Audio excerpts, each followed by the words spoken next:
2 வயதுக்கு கீழே இருக்கக்கூடிய குழந்தைங்களுக்கு தான் பால் ரொம்ப அவசியம். 2 வயதை தாண்டின பிறகு பால் சார்ந்த பொருட்கள் அடங்கிய சத்து பொருட்கள் அடங்கிய நிறைய உணவுகள் நம்ம கிட்ட இருக்கு.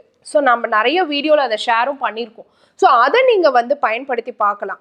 அப்போ ஏன் டாக்டர் அப்ப பால்னாவே கெடுதியா? அந்த காலத்துலலாம் பால் நல்லதா தானே சொல்லப்பட்டது அப்படின்னு கேட்டீங்க அப்படின்னு சொன்னா, அந்த பால்ல பாத்தீங்கன்னா ரீகாம்பினன்ட் பொவைன் growth ஹார்மோன் அப்படின்னு சொல்லக்கூடிய ஒரு இன்ஜெக்ஷன் அந்த பசுமாட்டுக்கு போடப்படுது.